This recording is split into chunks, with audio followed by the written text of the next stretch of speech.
C'est important que vous vous présentez comme allez-y, pour ceux qui vous connaissent pas. Non, mais pour ceux qui vous connaissent pas. Non, mais je suis d'abord très, très heureux et content d'être en face de mes vieux. Et je vois tonton Jepika, je vois tonton Arsène Kamango et d'autres personnes ici sur le plateau. Je suis très heureux. Monsieur Charles aussi. Alors, une petite présentation me concernant. Je suis juste activiste, défenseur des droits de personnes avec handicap. Et par rapport à ces thèmes, la valeur ou l'importance du travail concernant notre nation, j'ai jugé bon de pouvoir venir dire 2, 3, 4 mots concernant aussi cette catégorie de personnes et pour la société. Okay. Monsieur Moïse Ouzaïssou, vous êtes ici pour parler des conditions de travail ou des cas de travail beaucoup plus spécifiques, c'est des personnes vivant avec handicap. Est-ce qu'au Congo, aujourd'hui, avec les ministères qu'on voit, avec les associations qu'on voit, est-ce que ces personnes sont prises en compte? Bon, c'est une très, très, très belle question. Et c'est quelque chose qu'on dit à chaque fois, mais on a comme l'impression que ça n'arrive pas aux oreilles des autorités. Ben, déjà, une parenthèse, quand on parle du travail, déjà dans notre contexte ici en République démocratique du Congo, la plupart des Congolais qui sont un tout petit peu actifs dans le milieu professionnel, c'est en termes de provinces, c'est vraiment Kinshasa. Okay. Si vous partez à Kwilu, vous partez dans d'autres provinces, vous allez voir que les gens, quand je parle du travail professionnel. Partir dans une entreprise, une industrie et tout, par manque d'électricité, par exemple, Kikwiti, Kwilu, tout ça là, ils n'ont pas de conditions requises pour le travail. Ce qui fait que la plupart, la grande partie ou la plus grande partie de la population congolaise à l'intérieur, ils vivent de commerce. J'ai vraiment beaucoup aimé ce que mon vieux venait de dire par rapport au barème de salaire, par rapport à tout ça, mais il y a aussi par rapport aux taxes. Une fois, j'ai eu à monter une petite entreprise, une chambre froide ici à Kinshasa. Je vous dis déjà que déjà, le problème des taux pose problème. Vous pouvez acheter un carton de poisson à tel prix, vous venez vendre, et le lendemain, quand vous partez faire des achats, vous trouvez que les taux ont augmenté. Et puis, on n'a pas de courant, l'électricité, ça pose problème. Il faut prendre les départs uniques par-ci, par-là. C'est écrit sur leur facture, là, en petit. C'est un droit constitutionnel. Oui. Mais malgré tout ça, vous allez voir tous les jours, les agents de l'État viennent pour vous dire qu'il faut payer telle taxe. Donc, quand vous ne payez pas, c'est compliqué. Alors, parlons de personnes vivant avec handicap, c'est que déjà que les problèmes de personnes vivant avec handicap, ça ne commence pas d'abord sur le plan professionnel, tout en étant adulte. Je m'explique. Je prends un cas, par exemple, les sourds, les malentendants, disons, les sourds malentendants, ou bien même les aveugles. Je prends seulement ces deux cas. Vous allez voir déjà au niveau de l'éducation, ils ne sont pas déjà inclus dans la société. Les problèmes commencent par là. Les problèmes ne commencent pas d'abord à la société. Vous allez voir que pour les personnes sourdes ou bien les personnes aveugles, ils sont dans leurs propres écoles spécialisées. Donc les sourds, on les enseigne au travers la langue des signes, les aveugles à travers l'écriture braille.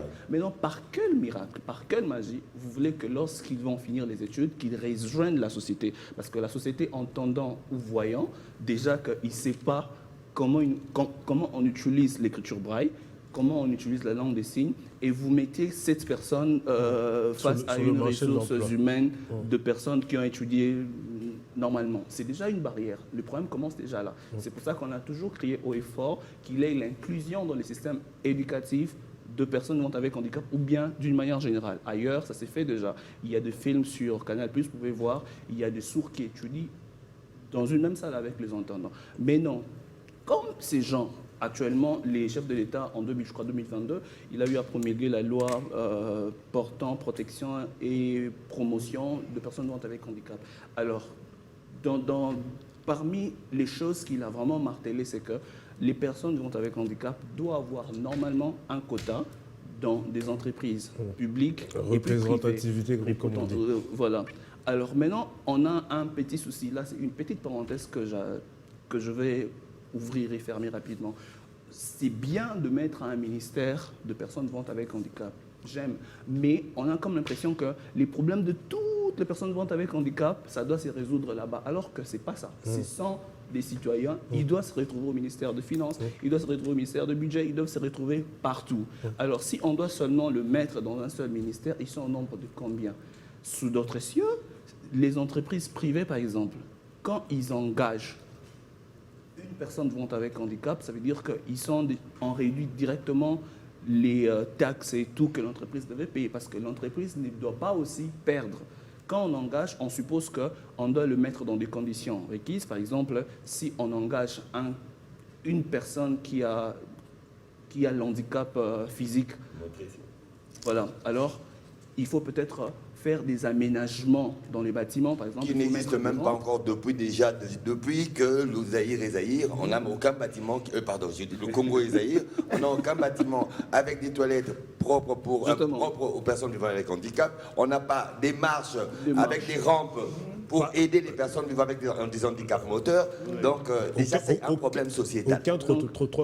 L'accès, par exemple, c'est compliqué. D'où quelqu'un qui veut embaucher... On met des bétons, mais pas trop tard pour les handicapés. Quelqu'un qui veut embaucher une personne vivant avec handicap dans son entreprise, il doit faire ce qu'on appelle aménagement raisonnable. Ça veut dire qu'il doit mettre des rampes, il doit veiller sur l'ascenseur, il doit mettre des toilettes et tout. C'est de l'argent. Alors en contrepartie, c'est que l'État devait faire, il doit maintenant couvrir ça par des impôts qu'il sera exempté. Alors, les personnes sortent, par exemple. Là, c'est aussi un autre cas. Il faudrait voir quelqu'un qui peut être intermédiaire entre lui et l'entendant. Parce que tout le monde ne sait pas. Vous êtes activiste, vous êtes là? Oui, mais c'est pour ça que je commençais par dire les systèmes éducatifs, parce que l'interprète ne sera pas toujours là pour le sourd. L'interprète ne sera pas là 24 heures sur 24. D'où les basiques. Déjà qu'on sait qu'avec le sourd, la médecine, c'est déjà compliqué. On sait déjà que cette catégorie de personnes, leur travail, c'est purement physique. Et le physique ne demande pas beaucoup de communication. Mais s'il y a déjà des basiques et que les entendants savent dire bonjour, prends ceci, prends cela, et ça marche. Et tout ça, c'est le moyen. Et je ne pense pas qu'un patron d'une entreprise quelconque peut accepter de courir ces risques, de faire ces aménagements, et en retour, il n'a rien. Il ne peut pas faire un fair play alors qu'il est en train de faire son commerce. D'où l'État, maintenant, doit mettre en pratique la loi que le chef de l'État a dit de promulguer et qui puisse accompagner ces personnes. Même dernièrement, j'ai vu que les ministères de personnes avec handicap, ils ont maintenant un secrétariat général. C'est bien, mais je suis entré dans les sites, mais j'ai vu les conditions qu'on a demandées, c'est vraiment compliqué. Ce sont presque les mêmes conditions qu'on demande à nous autres ici. Donc il faut faire telles études, il faut être licence, il faut faire tout ça et tout. Et vous voyez déjà que sur le plan enseignement, c'est compliqué. Je viens de parler de deux cas, les malentendants et les aveugles. On peut compter sur, ici, dans la ville de province de Kinshasa, on va peut-être pas voir 10 écoles de sourds, on va peut-être pas voir l'université même qui accompagne ces gens-là. Et si déjà pour leur recrutement à l'ENA ou bien au secrétariat général, il y a déjà toutes ces conditions, déjà au départ, ça veut dire que vous ne voulez pas d'eux. Donc il faut revoir le système éducatif. D'office marginalisés. Elles vont 9 mois là-bas pour leur truc. C'est un handicap mineur? Oui, oui. Par rapport au travail. Alors, déjà que lui-même, la personne vivante avec handicap, il faudrait d'abord commencer par sensibiliser cette communauté. Oui, sensibiliser cette communauté. Mais vous qui êtes activiste, est-ce que dans vos organisations, vous ne faites pas des plaidoyers? Si, on le fait. Oui, mais parce que parfois, on a encore l'impression que... franchement, tu te dis, ils pressent dans le désert. Parce que moi, quand... J'aurais eu ouï dire, je ne confirme pas, mais j'aurais eu ouï dire que le ministère pour les personnes vivant avec handicap sera aboli. J'aurais ouï dire. Je lance déjà la sonnette d'alarme. Il paraît qu'on chercherait à abolir ce ministère. Je ne dis pas que c'est vrai, mais je préfère mieux déjà lancer la sonnette d'alarme. Mais Moïse, pour revenir à toi, parce qu'on a pas l'impression que oui, c'est bien beau de dire je suis activiste de machin truc, mais est-ce que vous faites des plaidoyers? Voilà, pour sensibiliser la masse. On fait de plaidoyer, mais on ne doit pas se voiler la face. On est au Congo. On est au Congo. Moi qui vous parle, je pense qu'on s'est connus plus dans des activités, même avec l'entente JPK, avec beaucoup de gens. À un moment, ça fatigue. Dans ces pays, tu peux beau écrire ton français. Bon, permettez-moi de les dire, vous voyez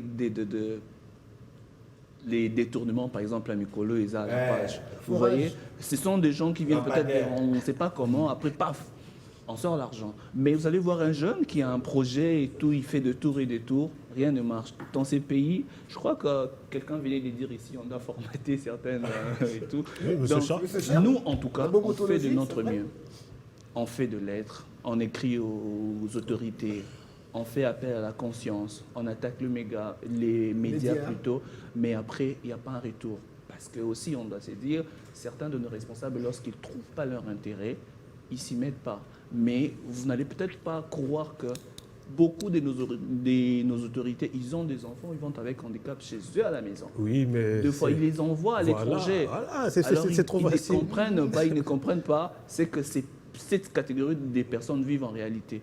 Que ce soit le chef de l'État ou bien d'autres ministres, ils passent sur le boulevard du 30 juin, ils passent devant le palais du peuple, ils voient comment les personnes vont avec handicap. Avant qu'ils n'arrivent, il y a des policiers qui vont d'abord les chasser. Bon, disons même un ministre ou bien un député, quand ils passent, ils voient la réalité. Est-ce qu'ils ont vraiment besoin qu'on puisse faire encore beaucoup de bruit?